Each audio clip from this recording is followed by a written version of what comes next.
Mateus capítulo 8, a partir do primeiro versículo, e depois nós vamos ler Lucas 17, a partir do verso 11. Nos diz assim a palavra do Senhor: E descendo ele do monte, seguiu uma grande multidão. Eis que veio um leproso e o adorou, dizendo: Senhor, se quiseres, podes tornar-me limpo.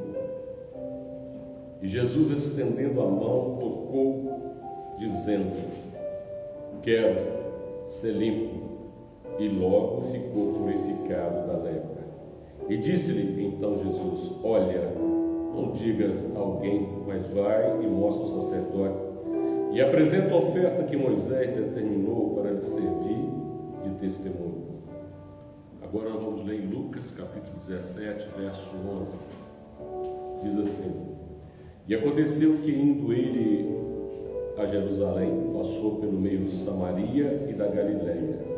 E entrando numa certa aldeia, saíram-lhe ao encontro 10 homens leprosos, os quais pararam de longe e levantaram a voz, dizendo: Jesus, mestre, tem misericórdia de nós.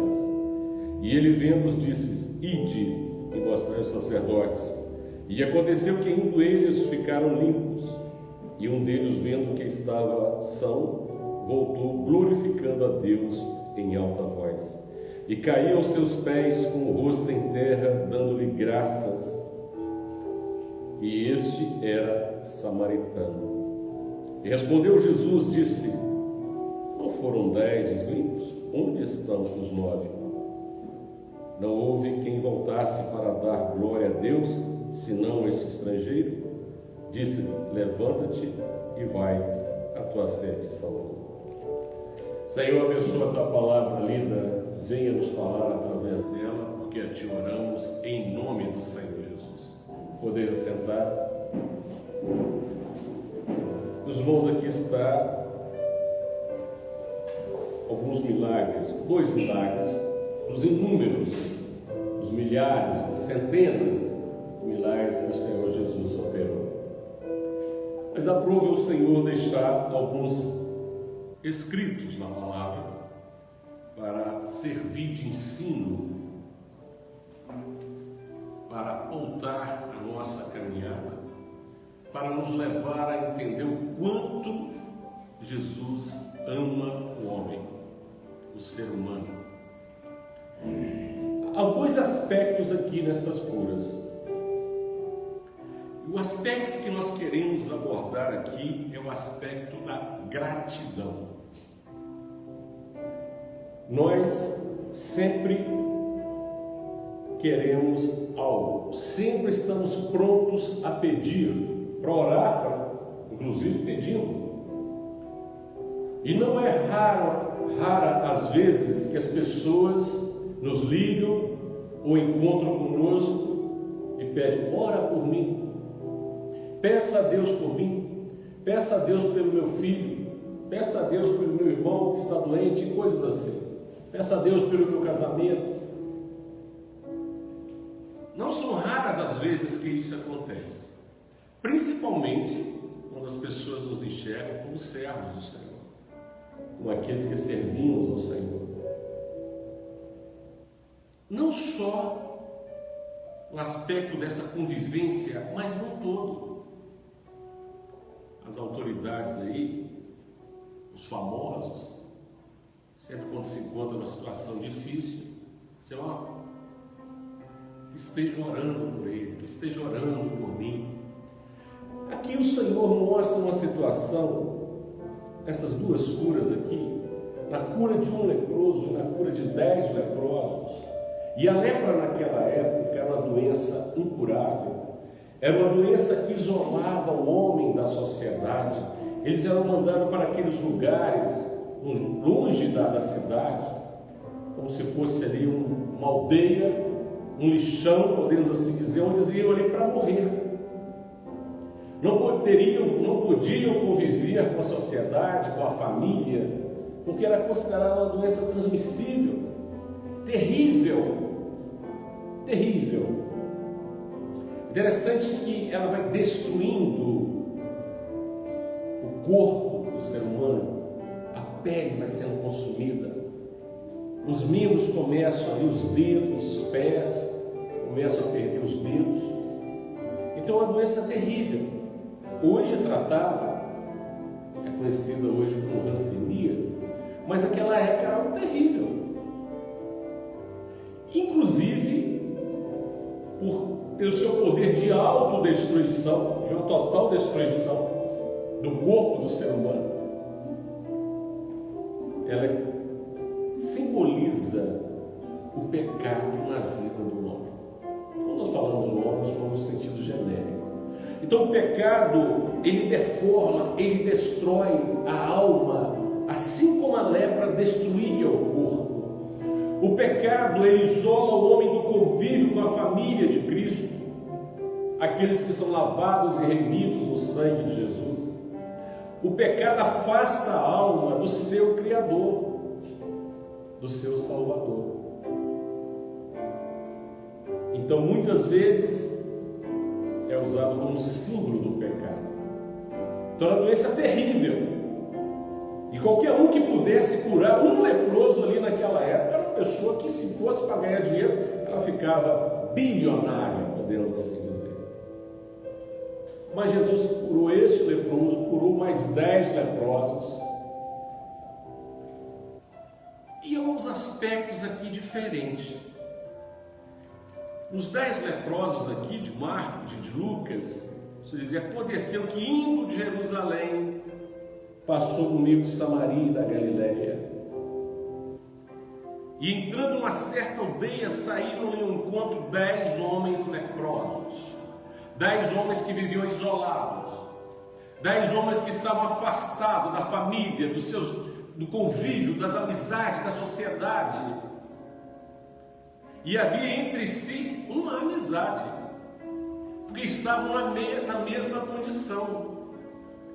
O interessante é que os judeus não conviviam muito bem com os samaritanos, mas como estavam todos leprosos ali, eles estavam convivendo normalmente. E o homem, quando ele está dominado pelo pecado, ele mistura com aqueles que também estão desta forma, porque os limpos eles não conseguem conviver. Não é raro muitas vezes ao virmos para a igreja nós perdemos amizades, porque eles não querem a mudança de vida e nem aceitam a nossa mudança, porque estão de uma forma totalmente diferente da nossa. O linguajar não é o mesmo, os lugares a serem frequentados não são os mesmos. Então há uma divergência, então acaba afastando. E eles fazem todo tipo de menção e falam principalmente quando se diz respeito à bebida, né? E elogiam tanto a bebida. Como pode? É uma coisa que não se dá para entender você, até mesmo pela lógica. Como que eu vou elogiar? Como que eu vou adorar até algo que me destrói, que me mata? E as pessoas fazem isso, fazem canções elogiando bebidas alcoólicas e coisas desse tipo. E qual o benefício disso? Tirar o homem da sua situação real? Tirar o homem do seu raciocínio real? Então não há. Quando você fala de Deus, eles não querem ouvir. Quando você fala de uma nova vida, eles não querem ouvir. Mas sabe qual é a hora que eles voltam para Deus? E ainda tem muito caso agora. Casos de enfermidade. Quando estão acometidos de uma enfermidade, então, ore por mim, peça a Deus por mim, olhe o meu estado. E aqueles leprosos estavam assim. Talvez antes não conheciam o Senhor, não estavam nem aí, mas quando ficou sabendo que Ele era Jesus, era a esperança deles, era a última esperança. Interessante que aconteceu um fato aí no pregador, e ele foi agora acusado, né, por certas situações lá que não interessam para nós, por uma autoridade, uma ex-autoridade. Mas na época essa autoridade foi acometida de um câncer na garganta e ligou para ele pedindo oração. E agora ele curado, fica agora maldizendo esta pessoa, falando mal desta pessoa. Não é incoerência. Mas é assim que eles agem. Então o mundo é dessa forma. Está precisando, está na angústia, está no desespero. Busca a Deus. Ore a Deus por mim. E gritavam de longe porque não podiam se aproximar devido à sua situação de enfermidade. E gritavam: Jesus, mestre, tem misericórdia de nós. E era um coro, né? Era um coro. Interessante que o Senhor, sua eterna misericórdia, seu eterno amor pelo homem, e muitas vezes atende. Ele atende o pecador. Ele atende o necessitado. E eles gritavam: mestre, tenha misericórdia de nós. E o Senhor só deu uma palavra: vai lá e mostra para o sacerdote. Porque o sacerdote olhava, via a pele da pessoa e falou: não, realmente você está limpo, você pode voltar para o convívio da sua família, da sociedade. E quando eles iam andando pelo caminho, os 10 iam andando, de repente eles ficaram curados, porque atenderam também a voz do Senhor. Mas quando viram que estava curado, prosseguiram no caminho. Mas teve um que voltou. Quando ele viu que estava limpo da lepra, que estava limpo do pecado, quando ele viu o que Deus havia feito por ele, o que Jesus havia feito por ele, caiu no seu coração o desejo de louvar, de agradecer ao Senhor. E ele se achava uma pessoa indigna. Era aquele que era desprezado, era o samaritano. O judeu, na sua prepotência, seguiu em frente. Não, vamos em frente. Aí Jesus reclama dessa situação. Aí Jesus disse assim, respondendo Jesus disse: não foram 10 os limpos? Não foram 10 os curados? Não foram 10 pessoas que eu curei, que eu libertei, que eu abençoei casamento, que eu abençoei família, que eu abençoei saúde, que eu abri portas?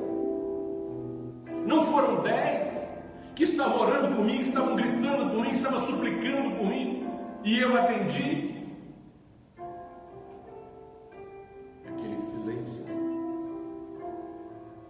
Aí o Senhor diz assim: não houve que voltasse para dar glória a Deus, senão esse estrangeiro. Interessante que Jesus não queria a glória para si, não. A glória era para Deus, que enviou o seu Filho amado para morrer na cruz ali por nós. Jesus não procurava aparecer, ficar em evidência, se colocar como homem poderoso. Não, ele não queria isso. Ele queria a honra e glória seja dada a Deus. Mas ele era o próprio Deus encarnado. E ele reclama daquela situação. Mas só esse que voltou para adorar? E ainda o estrangeiro, aquele que ninguém dava nada por ele, aquele que ninguém queria saber dele, foi ele que voltou? Só foi ele. Aí Jesus dá uma palavra para ele, né? Jesus disse: levanta-te. Ele adorou prostrado, caiu aos pés de Jesus. Reconheceu que algo havia mudado na sua vida, que a sua vida tinha sido transformada, que naquele momento de desespero, de clamor, de dor, de sofrimento, o Senhor tomou pela mão, o Senhor curou a enfermidade. O Senhor tem feito isso com muitas pessoas, tem erguido do pó necessitado e tem feito com que ele se assente entre os príncipes. Mas quantos têm reconhecido o que Deus tem feito? Quantos têm reconhecido o que Deus fez na nossa vida? As pessoas recebem uma coisa aqui, ela está pedindo aquilo, ela recebe, daqui a pouco já não dá valor àquilo, começa a jogar fora, não dá valor àquilo que Deus deu, não é grata a Deus por aquilo, e quer mais, e fica pedindo mais, sem agradecer por aquilo que recebeu. Jesus curou, Jesus libertou, Jesus ressuscitou mortos, abriu os ouvidos aos surdos, deu vista aos cegos. E sabe o que ele ouviu? Crucifica-o. Aquilo que nós queríamos, nós já recebemos, crucifica-o. E quantos têm crucificado Jesus nas suas vidas? Diferentemente aqui do outro leproso aqui do livro de Mateus capítulo 8, no Evangelho de Mateus. Olha a diferença. Eles lá, eles oraram, gritaram, e Deus respondeu aquela oração. E um só voltou para dar glória a Deus. Sabe por quê? Eles achavam que eles não mereciam aquela doença. Eles achavam que não merecia aquela situação. E muitas vezes você ouve as pessoas dizer, mas se Deus existe, se Deus é bom, por que há pessoas morando debaixo da ponte? Por que há pessoas passando fome? Por que há pessoas dessa e dessa forma? Como se Deus fosse culpado. Deus é aquele empregado que tem que estar curando, tem que estar libertando, tem que dar pão, tem que dar tudo.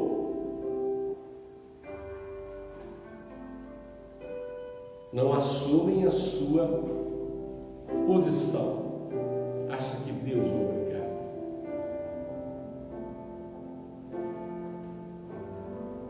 E não é grato a Deus, não.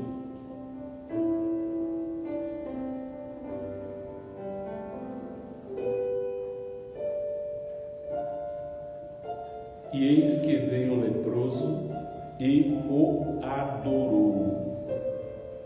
Interessante, né? Ele já veio adorando, ele já veio glorificando, ele já veio bendizendo, porque se o Senhor não me curar, louvado seja o teu nome. Se a porta não se abrir, louvado seja o teu nome, porque eu sei que o Senhor cuida de mim, que o meu Redentor vive e que por fim sobre a terra virá. Porque a vida não se resume só nessa passagem, essa vida mortal por este mundo. Há uma eternidade preparada. E quando nós entendemos isso, a situação que nós estamos vivendo, nós começamos a adorar. Aí você começa a entender aquilo que Paulo falou: em tudo dai graças. Porque as lutas, as tempestades, elas vêm por um momento, mas elas irão passar. E se nós permanecermos na posição de crer no Senhor, de confiar no Senhor, já glorificar o Senhor pela bênção, porque a bênção já está determinada, a bênção já está definida. Cabe a nós buscarmos aquilo que Deus tem para nós. Então aquele leproso se aproximou de Jesus adorando, glorificando. Lembramos até ali de Abraão. Nós e o rapaz, eu e o rapaz, iremos ao monte, adoraremos e voltaremos. A fé, a gratidão antecipada, não antecipada, mas a gratidão porque sabe que Deus vai operar o milagre, Deus vai operar aquilo que Ele tem definido que é o melhor para nós. E nós começamos a entender uma outra coisa, que a palavra diz que nós não sabemos como orar, que o Espírito Santo intercede por nós com gemidos inexprimíveis. Mas sabe por quê? É como se o Espírito Santo filtrasse as nossas palavras diante do Pai. Porque tem coisa que nós pedimos, se o Senhor desse, seria para a nossa destruição. Então o Espírito Santo, já conhecedor de todas as coisas, Pai, isso aí não. Né? O que Ele precisa disso, porque nós não sabemos nem pedir. Mas nós temos que aprender uma coisa: gratidão, adoração, louvor. Aquele cego, ele chegou e adorou a Jesus. Depois de ter adorado, aí lembra de Abraão, né? Depois de ter adorado, voltaremos. O menino vai voltar, o rapaz vai voltar vivo comigo. Nós vamos voltar para casa depois da adoração. Abraão chegou com Isaac, tudo ali, o anjo bradou: Abraão, não faças tal. Deus proverá para si o cordeiro, e Deus proveu o cordeiro. Deus proveu um para morrer no lugar de Isaac. Deus proveu um para morrer no nosso lugar pelos nossos pecados. E aquele cego, então, aquele leproso, ele chegou e adorou, dizendo: Senhor, se quiseres, Senhor, podes tornar-me limpo. Senhor, se o Senhor quiser, o Senhor pode fazer qualquer coisa na minha vida. Não há nada que Deus não possa mudar. Não há nada que Deus não possa fazer em prol da nossa vida.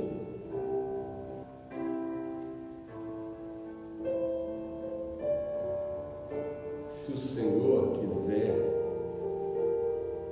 interessante, né? Ele adorou e disse: se o Senhor não quiser, é porque não é o melhor para mim. Não é o que eu preciso. Talvez eu precise conviver um pouco mais com essa situação. Eu preciso passar pelo deserto. Eu preciso permanecer um pouco mais na caverna de Adulão. E aquele cego, aquele leproso: Senhor, se quiseres, pode me tornar limpo. Jesus estendeu a mão e tocou ele, e o tocou dizendo: eu quero o melhor para a sua vida, e agora chegou o momento da sua cura.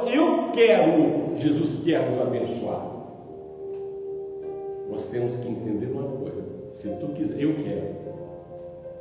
Não, ele disse: Senhor, eu quero ser limpo. Não foi essa a expressão dele. Então, se o Senhor quiser. E aquele homem foi tocado por Jesus ali. Jesus disse para ele: eu quero mudar a sua vida. Você quer ser mudado? Eu quero te mudar. Ser limpo. E logo ficou purificado da lepra. Disse-lhe então Jesus: olha, não digas a alguém, não fica falando por aí: olha, agora eu sou assim, olha, agora Deus. Aí você vê aqueles testemunhos horrorosos, né? Olha que eu fazia isso, que eu fazia aquilo outro, que eu era isso, que eu era aquilo outro. Não, Deus não quer isso não. E nem vai ficar falando para ninguém, sabe por quê? Porque a bênção é sua. A bênção é particular, não é você que quer ser livre? Então a bênção é só para... mas olha, isso não vai acontecer não. Olha, isso não vai acontecer, sabe por quê? Por causa disso. E as pessoas, quando você começa a falar, elas começam a desviar os nossos pensamentos daquele propósito que Deus preparou para nós, daquilo que já está definido. Então não fala com ninguém não, porque eles vão tirar a sua bênção.